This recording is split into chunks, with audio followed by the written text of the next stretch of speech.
بسم اللہ الرحمن الرحیم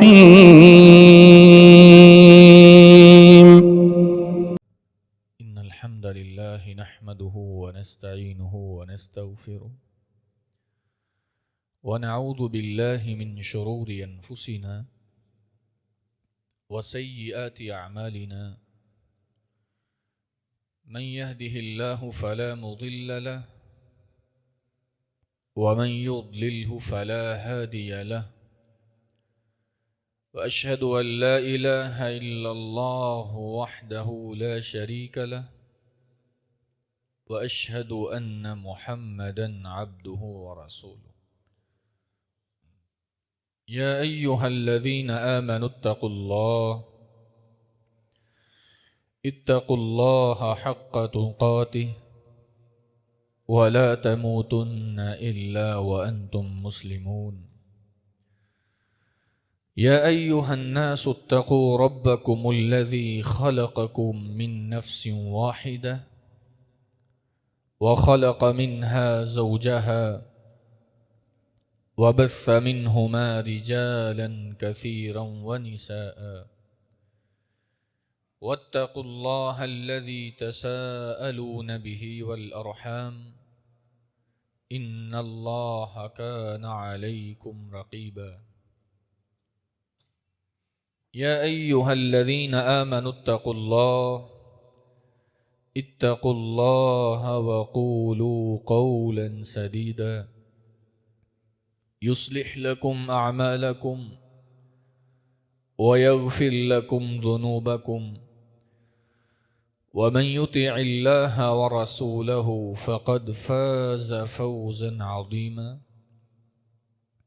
اللهم صل على محمد وعلى آل محمد كما صليت على إبراهيم وعلى آل إبراهيم إنك حميد مجيد اللهم بارك على محمد وعلى آل محمد كما باركت على إبراهيم وعلى آل إبراهيم إنك حميد مجيد أما بعد فإن خير الحديث كتاب الله وخير الهدي هدي محمد صلى الله عليه وسلم وشر الأمور محدثاتها وكل محدثة بدعة وكل بدعة ضلالة وكل ضلالة في النار أعوذ بالله السميع العليم من الشيطان الرجيم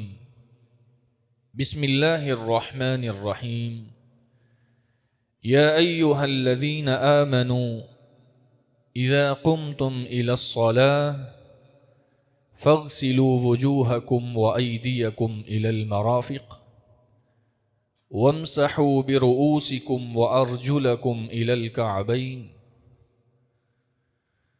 ذی وقار و ذی احتشام معزز سامعین گرامی قدر،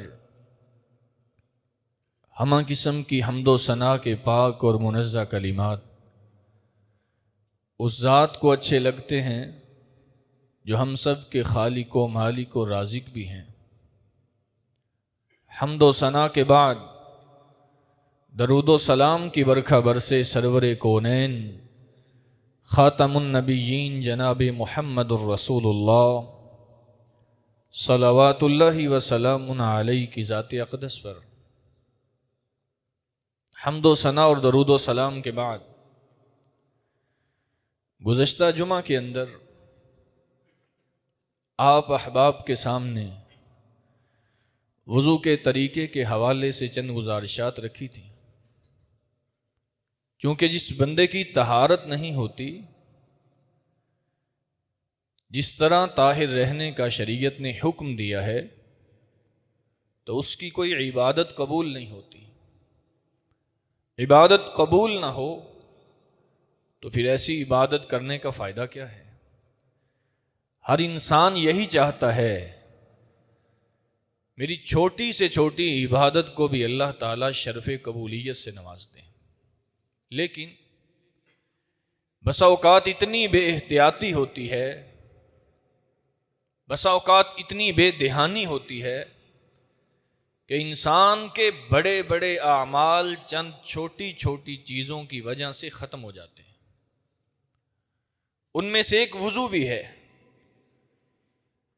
یہ ایک چھوٹا سا اگرچہ کام ہے، لیکن اس کے اوپر نماز کی پوری عمارت کھڑی ہوئی ہے۔ اگر وضو صحیح نہیں تو آپ علیہ الصلاۃ والسلام نے فرمایا اس کی نماز ہی نہیں ہوتی۔ لا صلاۃ لمن لا وضوء لہ، جس کا وضو صحیح نہیں ہے گویا کہ اس نے نماز پڑھی نہیں ہے۔ اور وضو کے احکامات میں سے سب سے پہلی چیز کیا بتائی تھی؟ نیت کرنا۔ میرے ساتھ ساتھ دہراتے جائیے گا۔ سب سے پہلی چیز کیا ہم نے بتائی تھی؟ نیت کرنا۔ چونکہ نیت ہر نیکی کے کام کے لیے ضروری قرار دی گئی ہے۔ اور دوسرا کام تھا، اگر ممکن ہو سکے، اگرچہ اللہ کے رسول صلی اللہ علیہ وسلم نے ہماری آسانی کے لیے ہم پہ جبر نہیں کیا، تو مسواک کی جائے۔ کیا کیا جائے جی؟ مسواک کی جائے۔ اور تیسرا کام رسول اللہ صلی اللہ علیہ وسلم نے جو بتایا ہے، وہ وضو کا آغاز کرتے وقت بسم اللہ پڑھی جائے۔ کتنی بسم اللہ پڑھنی ہے جی؟ صرف بسم اللہ۔ مکمل بسم اللہ کا ثبوت کتب احادیث کے اندر نہیں ہے۔ چوتھا کام رسول اللہ صلی اللہ علیہ وسلم نے فرمایا تھا، اذا توضأتم فابدؤوا بمیامنکم، جب وضو کا آغاز کرنا ہے تو دائیں اعضاء کو ترجیح دینی ہے۔ پہلے دایاں ہاتھ، پھر بایاں ہاتھ، اسی طرح جو اعضائے وضو دائیں ہیں ان کو بایوں کے اوپر مقدم رکھنا ہے۔ اور رسول اللہ صلی اللہ علیہ وسلم نے جو پانچواں کام ہمیں بتلایا ہے، وہ ہے اپنے ہاتھوں کو اچھے طریقے کے ساتھ اپنے گھٹ تک دھونا۔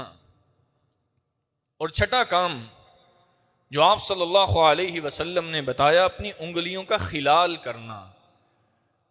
اور انگلیوں کا خلال کرنا یہ رسول اللہ صلی اللہ علیہ وسلم کی بھی سنت ہے اور آپ کے صحابہ کی بھی سنت ہے۔ اور اگلا کام ہے کلی کرنا۔ اچھے طریقے سے کلی کرنی چاہیے۔ منہ کے اندر پانی کو گھمانا چاہیے، آواز بھی آنی چاہیے، اور اس کے بعد اپنے ناک کے اندر پانی چڑھائیں۔ یہ نہیں کہ ان کے ساتھ لگانا نہیں، بلکہ ناک میں پانی چڑھانا ہے، اس کو کھینچنا ہے اوپر کی طرف۔ اتنا زور سے نہیں کھینچنا کہ آدمی کو غوطہ آ جائے۔ اور اس کے بعد اگلا کام یہ ہے کہ اپنے ناک کو جھاڑا جائے، اچھے طریقے سے صاف کیا جائے۔ جب ناک صاف ہو گیا تو اس کے ساتھ ایک اور کام جو آپ صلی اللہ علیہ وسلم نے ہماری آسانی کے لیے بیان کیا، وہ یہ ہے کہ پانی کے ایک چلو کے ساتھ اپنے منہ کے اندر ہم کلی کے لیے بھی پانی داخل کر سکتے ہیں، اور اسی پانی کو ہم اپنے ناک کی طرف بھی چڑھا سکتے ہیں۔ اور اگلا کام جو رسول اللہ صلی اللہ علیہ وسلم نے بتایا ہے، وہ ہے اپنے مکمل چہرے کو اچھے طریقے کے ساتھ دھونا ہے، 3 مرات، 3 مرتبہ۔ اور آپ صلی اللہ علیہ وسلم سے وضو کا طریقہ 3 طریقے سے ثابت ہے۔ توضأ النبی صلی اللہ علیہ وسلم مرۃ مرہ، آپ نے تمام اعضائے وضو کو ایک ایک دفعہ بھی دھویا ہے۔ توضأ النبی صلی اللہ علیہ وسلم مرتین مرتین، آپ نے تمام اعضائے وضو کو 2 دفعہ بھی دھویا ہے۔ توضأ النبی صلی اللہ علیہ وسلم 3 مرات، آپ نے تمام اعضائے وضو کو 3 مرتبہ بھی دھویا ہے۔ اور اس سے زائد آپ نے فرمایا تھا، فمن زاد علی ھذا فقد عصى ابا القاسم، جو اس سے زائد دھونے کی کوشش کرتا ہے گویا کہ وہ میں محمد صلی اللہ علیہ وسلم کی نافرمانی کر رہا ہے۔ لیکن یہاں پہ ایک بات قابل ذکر ہے، وہ آپ کے ذہن میں ہمیشہ ہونی چاہیے۔ بعض لوگ معذور ہوتے ہیں بیچارے، بعض لوگ کمزور ہوتے ہیں بیچارے، نحیف ہوتے ہیں، بوڑھے ہوتے ہیں، وہ 2 سے 3 دفعہ بھی اعضاء کو دھوئیں تو ان کے اعضاء نہیں دھلتے۔ تو اس کے بارے میں فقہاء نے ایک اصطلاح قائم کی ہے جس کو استیعاب کہا جاتا ہے، کہ جب تک آپ کے وضو کے اعضاء صحیح طریقے سے تر نہ ہو جائیں تب تک آپ اپنے اعضائے وضو کو دھو سکتے ہیں۔ لیکن یہ کس کے لیے؟ جس کو کوئی مسئلہ ہو، جس کے پاس پانی کم ہے، وہ بیچارہ بڑے صرفے سے استعمال کر رہا ہے، لیکن پھر بھی اس کا کوئی نہ کوئی عضو کا حصہ خشک رہ جاتا ہے، کوشش کریں اچھے طریقے کے ساتھ اپنے اعضائے وضو کو ملا کریں۔ اور رسول اللہ صلی اللہ علیہ وآلہ وسلم نے جو اگلا کام ہمیں بتلایا ہے وہ ہے اپنی داڑھی کا اچھے طریقے کے ساتھ خلال کرنا۔ آپ پانی لے کر کے اپنی داڑھی کے نیچے داخل کر کے داڑھی کے ساتھ لگا کے تو اچھے طریقے سے اپنی داڑھی کا انگلیوں کے ساتھ خلال کیا کرتے تھے۔ اور رسول اللہ صلی اللہ علیہ وسلم نے جو اگلا کام ہمیں بتایا، اپنے بازوؤں کو کونیوں تک دھونا ہے یا کونیوں سمیت دھونا ہے؟ کونیوں سمیت دھونا ہے۔ اس بات کی آپ کے سامنے پچھلے جمعے وضاحت کی تھی کہ کونیوں تک دھونا اور بات ہے، کونیوں سمیت دھونا اور بات ہے۔ تو اعضائے وضو کے اندر جو چیز داخل ہے وہ کونیوں سمیت اپنی بازوؤں کو دھونا ہے۔ اور اگلی بات جو رسول اللہ صلی اللہ علیہ وسلم نے ہمیں بتائی ہے وہ ہے اپنے سر کا مسح کرنا۔ تو سر کا مسح کرنے کے لیے ہاتھوں کو اپنی پیشانی کے اوپر رکھ کے پیچھے لے کے جانا ہے گدی تک۔ اس کے بعد حدیث کے الفاظ اللہ کے رسول ثم رجع الى المكان الذي بدأ من، اپنے ہاتھوں کو گدی سے دوبارہ اپنے ماتھے پہ پیشانی پہ ویسے لے کر کے آئے جس طرح اللہ کے رسول نے آغاز کیا تھا۔ اور آپ صلی اللہ علیہ وآلہ وسلم نے جو حدیث بیان کی کہ الاذنان من الرأس، دونوں کان بھی سر کا حصہ ہیں، جیسے سر کا ہم نے مسح کیا ہے ایز اٹ از بالکل اسی طرح ہم نے اپنے کانوں کا بھی مسح کرنا ہے۔ بعض لوگ کانوں کے مسح کے اندر کچھ سستی اختیار کرتے ہیں، اگر کانوں کے اندرونی حصے کے اندر کوئی جگہ خشک رہ گئی تو یہ بھی ویل للاعقاب من النار، جس طرح آگے حدیث آ رہی ہے کہ وضو کا کوئی ایک عضو بھی خشک رہ گیا تو اس بندے کی نماز نہیں ہوگی۔ تو رسول اللہ صلی اللہ علیہ وسلم نے سر کا مسح ایک دفعہ کیا ہے، تو ایک ہی دفعہ سر کا مسح کرنا چاہیے، بعض لوگ تین تین دفعہ سر کا مسح کر رہے ہوتے ہیں۔ تو رسول اللہ صلی اللہ علیہ وآلہ وسلم سے جو ایک اور مسئلہ ثابت ہے وضو کے متعلق وہ یہ ہے کہ ہم اپنے سر کے لیے الگ پانی لے سکتے ہیں مسح کے لیے، اور کانوں کے مسح کے لیے الگ پانی لے سکتے ہیں، اس میں کوئی مسئلہ نہیں ہے۔ اور رسول اللہ صلی اللہ علیہ وآلہ وسلم نے جو 14واں کام ہمیں بتایا ہے وضو کے متعلق وہ ہے اپنے پاؤں کو ٹخنوں سمیت دھونا ہے۔ ٹخنوں سمیت دھونا ہے، ٹخنوں تک نہیں۔ یہاں بھی قرآن کے اندر جو لفظ استعمال ہوا ہے وَأَرْجُلَكُمْ إِلَى الْكَعْبَيْنِ، کہ اپنے ٹخنوں کو اپنے پاؤں کو ٹخنوں تک دھونا۔ کچھ لوگ اگر ترجمہ کریں تو ان کا یہ ترجمہ ٹھیک نہیں ہے، کیونکہ یہاں بھی غایہ مغیہ میں داخل ہے۔ پاؤں کی اور ٹانگ کی ایک ہی جنس ہے، جس طرح کے کونی تک بازو کی ہاتھ اس کے اندر آتا ہے اور کندھے سے لے کے کونی تک بازو کی ایک ہی جنس ہے، تو پاؤں کو بھی ٹانگ کے اندر شمار کیا گیا ہے، تو اس وجہ سے ٹخنوں سمیت دھونا ہے۔ رسول اللہ صلی اللہ علیہ وآلہ وسلم سے صحابہ بیان کرتے ہیں ثم غسل رجلیہ 3 مرات الی الکعبین، پھر آپ صلی اللہ علیہ وسلم نے اپنے پاؤں کو ٹخنوں سمیت 3 مرتبہ دھویا تھا۔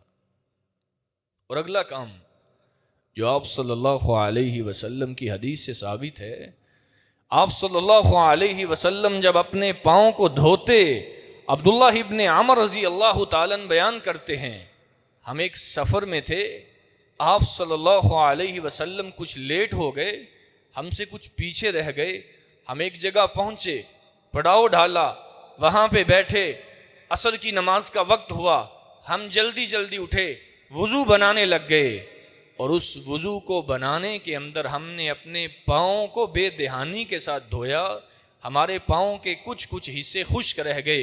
اچانک آپ صلی اللہ علیہ وسلم پہنچے تو آپ نے جب ہمارے پاؤں کو دیکھا تو دور سے کہا ویل للاعقاب من النار، میرے صحابہ تمہاری ایڑیاں خشک رہ گئی ہیں، اور جس کی ایڑیاں خشک رہ جائیں اس کے لیے ویل ہے، ہلاکت ہے دوزخ کی آگ کے لیے۔ تو اس کا مطلب ہے اللہ کے رسول اگر صحابہ کا پاؤں خشک رہ جائے ان کو یہ وعید سنا دیں اور صحابہ جلدی سے اپنے پاؤں کو اچھے طریقے سے دھو لیں، تو کیا اگر ہماری ایڑیاں خشک رہ جائیں تو ہمارے لیے یہ وعید نہیں ہے؟ وعید ہے۔ تو رسول اللہ صلی اللہ علیہ وآلہ وسلم کی اس حدیث کو مد نظر رکھنا چاہیے۔ اور اگلا کام جو نبی داود کے اندر رسول اللہ صلی اللہ علیہ وآلہ وسلم سے صحابی مستورد بیان کرتے ہیں، رأیت رسول اللہ صلی اللہ علیہ وسلم، میں نے اللہ کے رسول کو خود دیکھا۔ صحابی بیان کر رہے ہیں کہ آپ صلی اللہ علیہ وسلم جب اپنے پاؤں کو دھوتے، یدلک اصابع رجلی، اپنے پاؤں کی انگلیوں کو اچھے طریقے کے ساتھ ملتے، بخنصرہ، اپنی چھینگلی کے ساتھ، جس کو ہم پنجابی کے اندر چیچی کہتے ہیں، یہ چھوٹی انگلی جو ہمارے ہاتھ کی ہے، اس کے ساتھ آپ صلی اللہ علیہ وسلم اپنے پاؤں کی انگلیوں کو اچھے طریقے سے ملا کرتے تھے۔ اور جو اگلا کام ہے وہ ہے اپنی انگلیوں کا خلال کرنا۔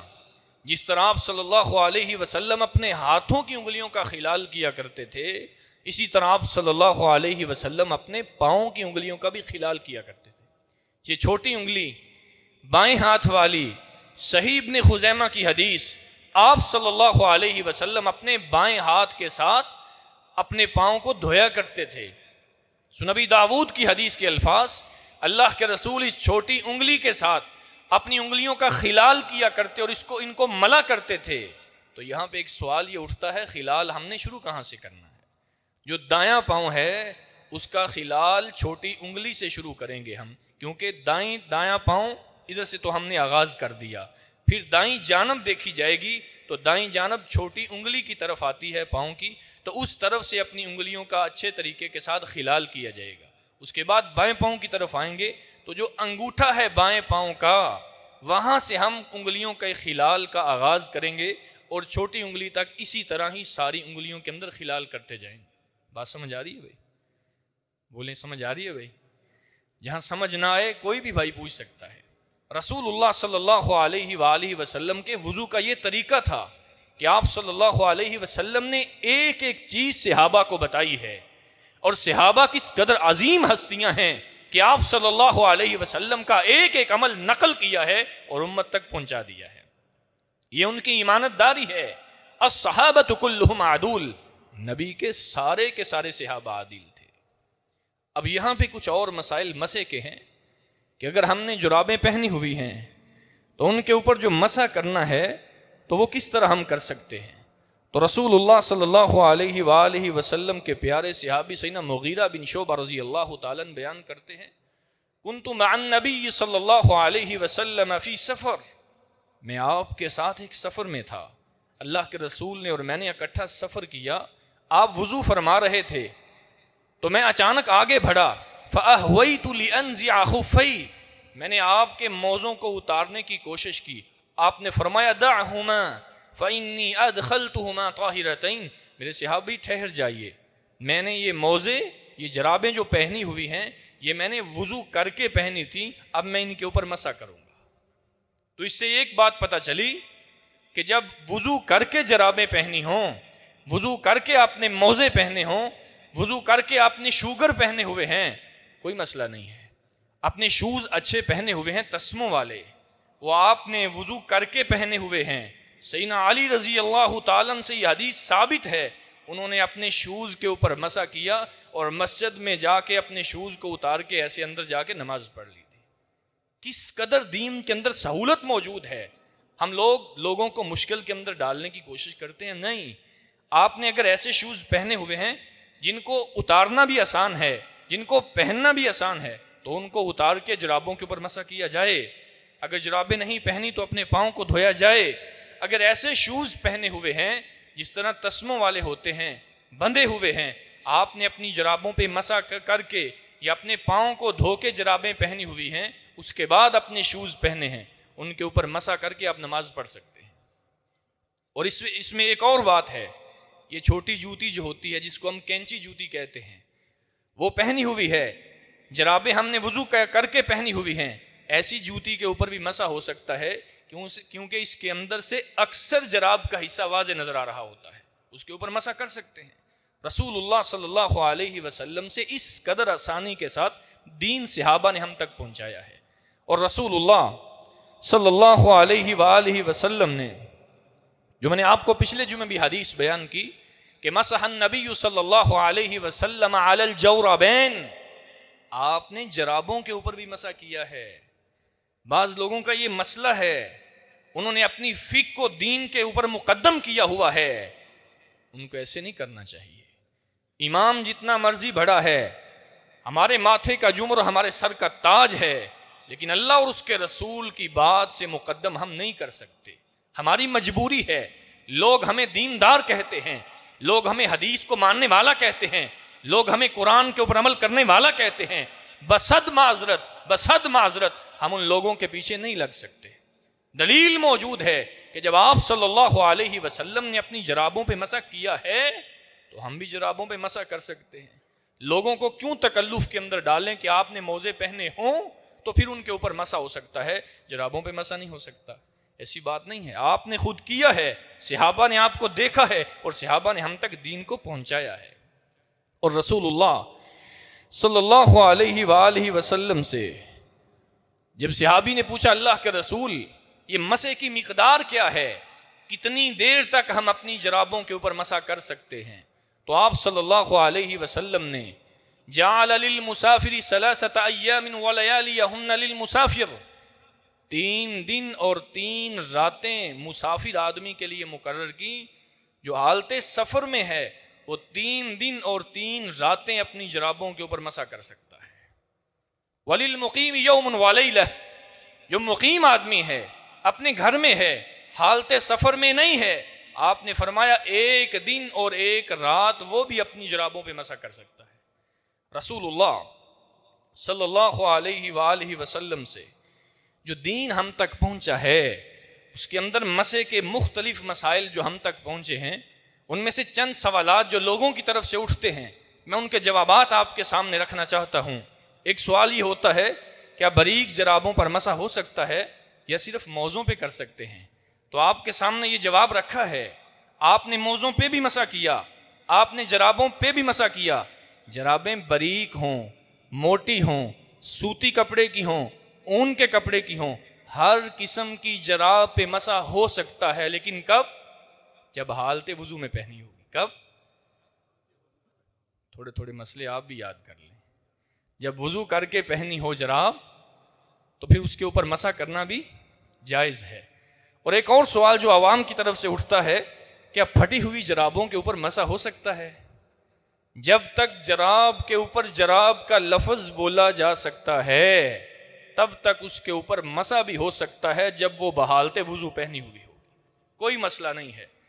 کوئی کہتے ہیں 1 درہم جتنی یا 1 دینار جتنی، جو ہمارے پاس چھوٹے چھوٹے سکے ہوتے ہیں پیسوں کے، کہتے ہیں اتنا سا اگر جراب پھٹی ہوئی ہے تو پھر تو مسح ہو جائے گا، اگر زیادہ پھٹی ہوئی ہوگی تو اس کے اوپر مسح نہیں ہوگا۔ بھائی دلیل کہاں پہ ہے؟ دلیل موجود نہیں ہے۔ جب تک جراب پہ جراب کا لفظ بولا جا سکتا ہے تب تک اس کے اوپر مسح کرنا بھی جائز ہے۔ اور رسول اللہ صلی اللہ علیہ وسلم سے جو دین ہم تک پہنچا ہے، ہر قسم کے مسئلے کا حل اس کے اندر موجود ہے۔ لوگوں کی طرف سے ایک اور سوال کیا جاتا ہے، مسح کس ہاتھ سے کرنا چاہیے؟ کیا دونوں ہاتھوں سے اکٹھا مسح کر سکتے ہیں؟ صحیح ابن خزیمہ کی روایت جو میں نے آپ کے سامنے بیان کی ہے کہ آپ صلی اللہ علیہ وسلم بائیں ہاتھ کے ساتھ اپنے دائیں پاؤں کو دھوتے، پھر بائیں ہاتھ کے ساتھ ہی اپنے بائیں پاؤں کو دھوتے۔ جس طرح پاؤں کو دھویا جانا چاہیے، جس طرح پاؤں کو ہم بائیں ہاتھ سے دھوتے ہیں، ایز اٹ از اسی طرح ہی ہم اپنے پاؤں کا جو مسح ہے وہ بھی بائیں ہاتھ کے ساتھ کریں گے، اور دائیں پاؤں کا مسح الگ اور بائیں پاؤں کا مسح الگ کریں گے۔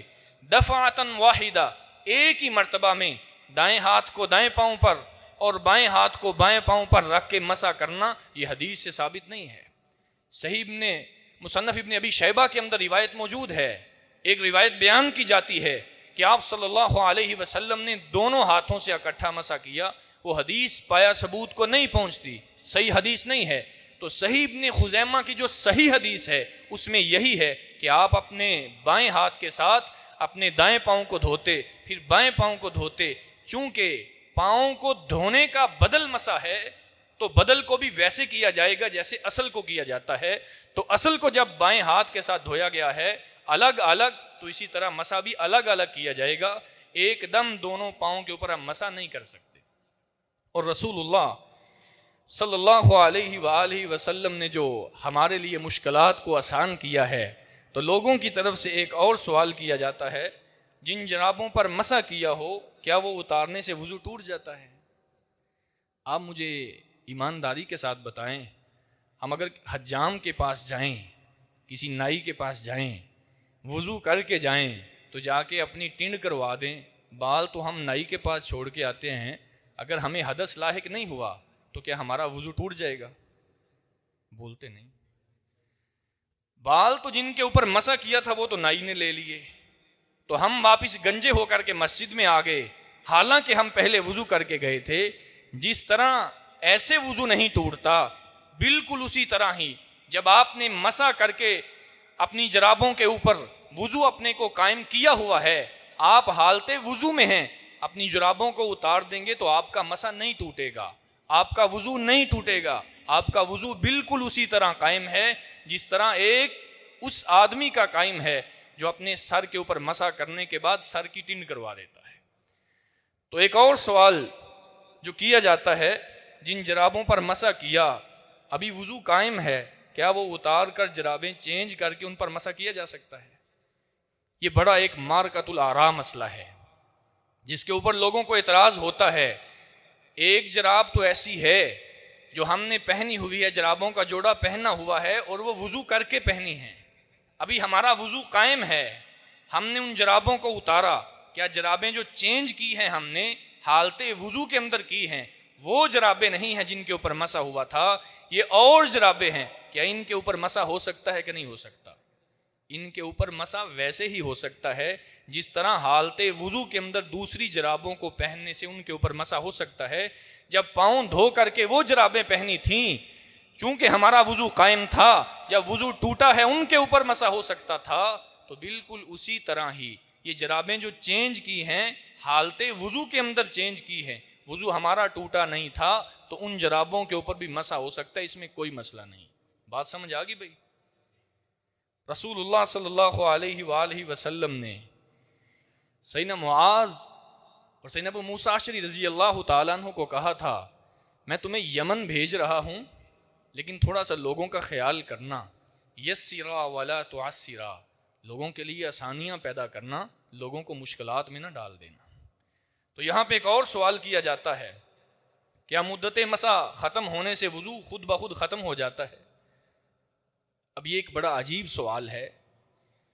جب مدت مسح ختم ہوئی، مثلا آج آپ نے فجر کے وقت اپنے پاؤں کو دھو کر کے جرابیں پہنی ہیں، آپ پھر ظہر کے وقت آئے ہیں تو آپ نے پہلا مسح اس وقت کیا ہے، آپ کا وضو صبح 8 بجے ٹوٹ گیا تھا، تو آپ یہ ذہن میں رکھیں جب آپ نے پہلا مسح کیا ہے تب سے آپ کی مقدار شروع نہیں ہوئی، بلکہ آپ کی مقدار صبح 8 بجے سے شروع ہو گئی تھی جب سے آپ کا وضو ٹوٹا تھا۔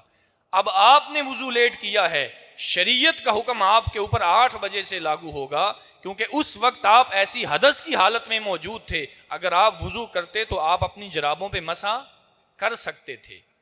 اب ہم نے جب وضو کر کے جرابیں پہنی ہیں، آج 8 بجے اگر وضو ٹوٹا ہے تو کل 8 بجے تک ہم اس کے اوپر مسح کر سکتے ہیں۔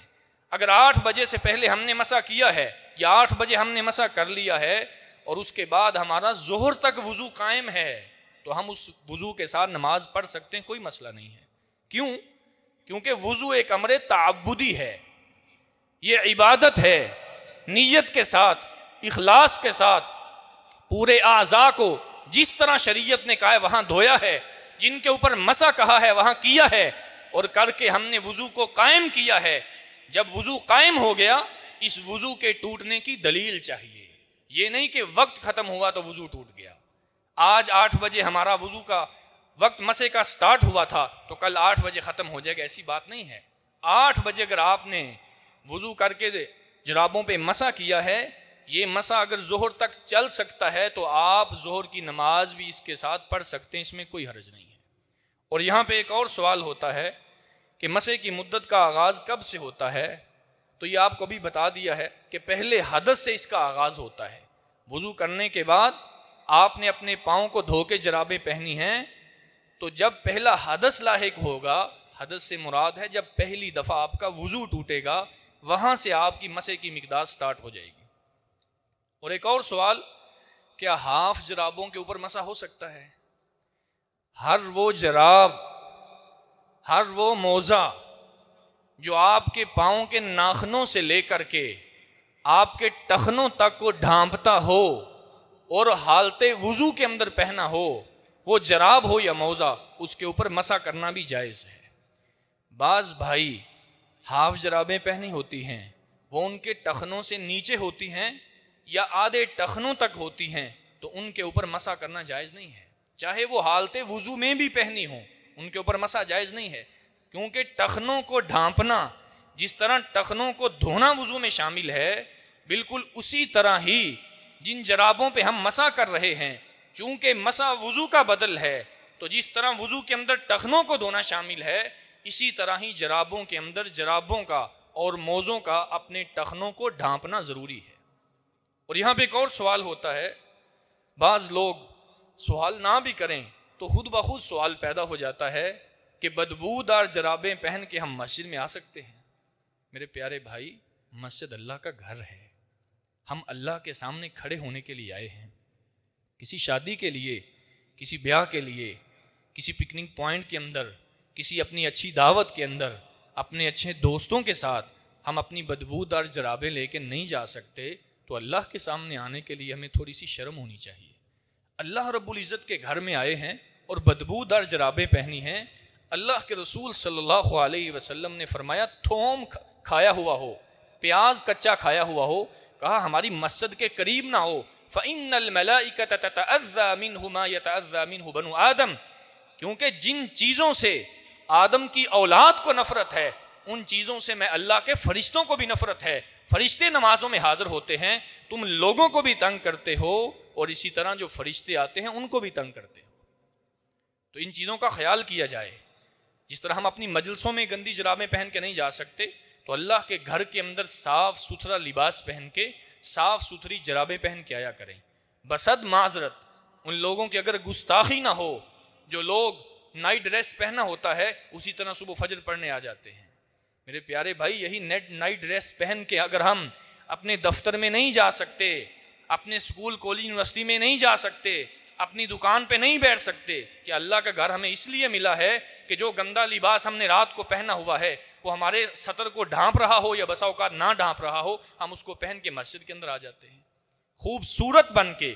ان اللہ جمیل یحب الجمال، میرا رب خود بھی خوبصورت ہے اور خوبصورتی کو پسند فرماتا ہے، تو خوبصورت بن کے اللہ کے گھر میں تشریف لایا کریں۔ تو یہاں پہ ایک اور سوال کیا جاتا ہے، کیا شلوار کے نیچے پہنے ہوئے پجامے کا بھی وہی حکم ہے جو شلوار کا حکم ہے، کہ اس کا ٹخنوں سے اگر وہ پجامہ نیچے ہو جائے تو وہی وعید ہے جو شلوار کے اوپر ہے؟ بالکل وہی وعید ہے۔ جو نیچے پجامہ پہنا ہے شلوار کے نیچے، اس کا بھی ٹخنوں سے اونچا ہونا ضروری ہے۔ رسول اللہ صلی اللہ علیہ وآلہ وسلم نے فرمایا تھا کہ جتنے ٹخنوں تک جس کی شلوار ہوگی اتنا حصہ جہنم کے اندر جلایا جائے گا۔ کس قدر بڑی وعید ہے۔ اور آپ صلی اللہ علیہ وسلم نے فرمایا وَإِسْبَالُ الْإِزَارِ فَإِنَّهَا مِنَ الْمَخِيلَةِ، اپنی شلوار، اپنی چادر کو ٹخنے سے نیچے کرنا ہی تکبر ہے۔ بعض لوگ کہتے ہیں کہ نہیں میں نے تکبر کے ساتھ نہیں کیا، میں نے تو بس ویسے ہی کی ہے، شلوار ٹخنوں سے نیچے، ویسے ہی میرا ٹراؤزر ٹخنوں سے نیچے ہو گیا، ویسے ہی میں نے جو پجامہ پہنا وہ ٹخنوں سے نیچے ہو گیا۔ میرے پیارے بھائی، یہ کوئی شوق نہیں ہے، یہ دین ہے۔ دین کو دیکھ کے چلنا ہوگا۔ جس طرح ہم نے نماز کے اندر اپنے ٹخنوں سے اپنی شلوار کو اونچا کرنا ہے، اپنے پجامے کو اونچا کرنا ہے، اپنے ٹراؤزر اور چادر کو اونچا کرنا ہے، بالکل اسی طرح ہی ہر وقت ہماری شلوار، ہمارا پجامہ، ہمارا ٹراؤزر ہماری ٹخنوں سے اوپر ہونا چاہیے۔ تو ایک اور سوال جو کیا جاتا ہے ان دنوں کے اندر، خصوصی غریب لوگ بیچارے یہ سوال کرتے ہیں، کیا لنڈے کا مال ہم استعمال کر سکتے ہیں؟ کون سا مال بھائی؟ لنڈے کا مال کہ ہم استعمال کر سکتے ہیں؟ یہ تو کافروں نے استعمال کیا ہوتا ہے، یہ ادھر سے ہماری طرف آتا ہے کہ ہم استعمال کر سکتے ہیں۔ میرے پیارے بھائی، جب امیر لوگ ان غریبوں کو مذاق کرتے ہیں پھر سوال اٹھتے ہیں، یہ وہی امیر لوگ جو سیکنڈ ہینڈ موبائل لینے کے لیے، سیکنڈ ہینڈ لیپ ٹاپ لینے کے لیے، گاڑی لینے کے لیے نہیں شرماتے، وہ کافروں کی ہو یا مسلمانوں کی ہو، تو لنڈے کا مال جب غریب لے کے پہنتا ہے اس کا مذاق اڑایا جاتا ہے کہ میں تو نہیں جاتا اس مارکیٹ کے اندر، میں تو بازار سے خریدتا ہوں۔ تو بھائی لنڈے والے بھی بڑے سیانے ہو گئے ہیں، وہ دیکھتے ہیں جو چیز اچھی ہے، دھوبی سے اچھے طریقے سے اس کو دھلایا اور اچھی پیکنگ کر کے اپنی بڑی دکانوں میں لے گئے، یہی لنڈے کا مال پھر امیر بھی پہن لیتے ہیں اور مہنگی خرید کے پہنتے ہیں۔ تو غریب آدمی جب لنڈے کا مال پہنے یا امیر آدمی پہنے، دونوں کے لیے جائز ہے، اس میں کوئی حرج نہیں ہے، کوئی مسئلہ نہیں ہے۔ ہر قسم کا لباس جس کو شریعت نے حلال کیا ہے وہ پہنا جا سکتا ہے، اس میں کوئی حرج نہیں ہے۔ تو رسول اللہ صلی اللہ علیہ وآلہ وسلم کے بتائے ہوئے دین کے اندر جو وضو سے متعلق آخری بات ہے وہ یہ ہے کہ ہم نے دعا پڑھنی ہے وضو کی۔ جب وضو مکمل ہو گیا تو اس کے بعد کیا پڑھنی ہے جی؟ دعا۔ تو اس سے پہلے ایک اور مسئلہ بھی آپ سمجھ لیں، کچھ لوگ مسح کرتے وقت اپنے پاؤں کے نچلے حصے کا مسح کر رہے ہوتے ہیں۔ سیدنا علی رضی اللہ تعالیٰ نے کہا تھا لو کان الدین بالرأی، اگر دین عقل کا نام ہوتا تو عقل تو یہ کہتی ہے گند نیچے لگا ہے تو نیچے سے مسح کرنا چاہیے، لیکن شریعت یہ ہے کہ مسح اوپر سے کرنا چاہیے، نیچے سے مسح نہیں کرنا چاہیے۔ دین عقل کا نام نہیں ہے، دین شریعت اللہ اور اس کے رسول کے فرامین کا نام ہے۔ ہماری عقل کے خلاف اگر دین کی بات آ جائے ہمیں اپنی عقل کو رد کرنا پڑے گا، دین کی بات کو ہمیشہ لینا پڑے گا۔ تو یہاں پہ ایک اور سوال چھوٹا سا، جب ہم نے مسح کرنا ہے تو پانی کتنا لینا ہے؟ بعض لوگ بیچارے ان کو یقین ہی نہیں ہوتا، اپنے ہاتھوں کو اچھے طریقے سے گیلا کرتے ہیں، پھر اپنی جرابوں پہ پھیر رہے ہوتے ہیں تو ان کے ساتھ ان کی جرابیں بھی گیلی ہو جاتی ہیں، سارا دن ٹھٹھرتے رہتے ہیں۔ میرے پیارے بھائی معمولی سا پانی لیں اور ان کو اپنے جرابوں کے اوپر ہاتھ پھیر لیں، کیونکہ یہ بدل ہے، بدل کا وہ پورا حکم نہیں ہوتا جو اصل والا ہے۔ اگر پورا حکم ہوتا تو ہمیں نیچے سے بھی مسح کرنا چاہیے تھا، سائیڈوں سے بھی مسح کرنا چاہیے تھا، آگے سے بھی مسح کرنا چاہیے تھا، پاؤں کے پیچھے سے بھی مسح کرنا چاہیے تھا۔ شریعت نے صرف اوپر سے کر لینے کے اوپر اکتفا کر دیا ہے۔ تو رسول اللہ صلی اللہ علیہ وآلہ وسلم نے جو وضو کے اندر پڑھی جانے والی دعائیں ہمیں بتائی ہیں وہ 3 قسم کی ہیں۔ آپ صلی اللہ علیہ وسلم سے عقبہ بن عامر فرماتے ہیں من توضأ فاحسن الوضوء، جو بندہ وضو کرتا ہے اور خوب اچھے طریقے سے وضو کرتا ہے اور اس کے بعد یہ دعا پڑھتا ہے اشہد ان لا الہ الا اللہ وان محمدا عبدہ ورسولہ فتحت لہ ابواب الجنۃ الثمانیہ یدخل من ایہا شاء، قیامت کے دن اللہ جنت کے 8 دروازے کھول دے گا، جاؤ میرے بندے جس سے داخل ہونا جنت میں چلے جاؤ۔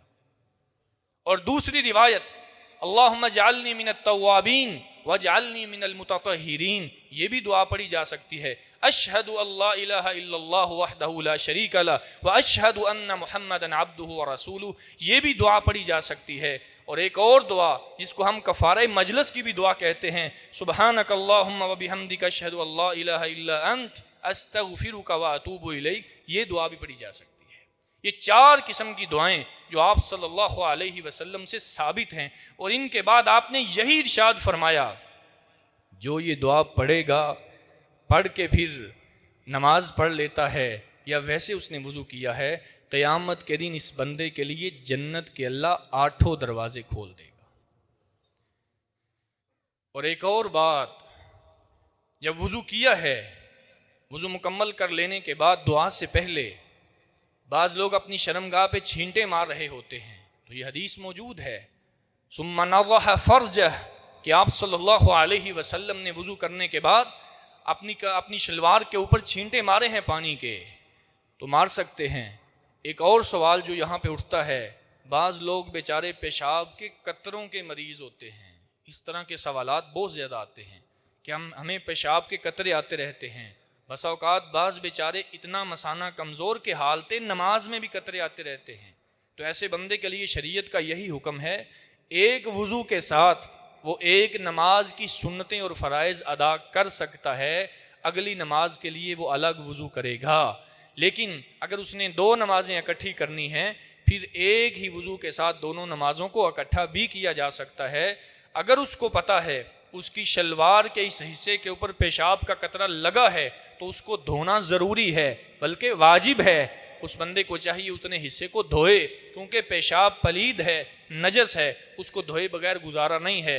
اگر نہیں پتا، نبی داؤد کی روایت کے الفاظ ہیں، پھر اپنی شرمگاہ کے اوپر چھینٹے مار لیں، یہی کفایت کر جائے گا۔ خالق و مالک سے دعا ہے اللہ رب العزت ہمارے حال پہ رحم فرمائے، اور اللہ رب العزت ہمیں دین کے احکامات کو سمجھ کر کے ان کے مطابق عمل کی توفیق عطا فرمائے۔ تو یہ محترم نے پوچھا ہے پانی کتنا استعمال کرنا چاہیے وضو کے لیے؟ تو آپ صلی اللہ علیہ وسلم 1 مد پانی کے ساتھ وضو کر لیا کرتے تھے، اور 4 مد پانی کے ساتھ غسل فرما لیا کرتے تھے۔ 1 مد کے اندر کتنا پانی ہوتا ہے؟ بعض نے 450 گرام اور بعض نے 600 گرام بیان کیا ہے۔ اتنے پانی کے ساتھ اللہ کے رسول وضو فرما لیا کرتے تھے، اور 2.25 کلو یا 2.5 کلو پانی کے ساتھ آپ سے سلم غسل فرما لیا کرتے تھے۔ اور ہماری کیا حالت ہے؟ ہم شاور کھول کے کھڑے ہو جاتے ہیں، جتنا مرضی پانی ضائع ہوتا جائے۔ میرے پیارے بھائی، پانی اللہ کی نعمت ہے، اور ہر نعمت کے بارے میں اللہ نے فرمایا ہے ثم لتسألن یومئذ عن النعیم، اللہ نے ہر نعمت کے بارے میں پوچھنا ہے۔ خالق و مالک ہمیں اپنی نعمتوں کی قدر کرنے کی توفیق عطا فرمائے۔ وآخر دعوانا ان الحمد للہ۔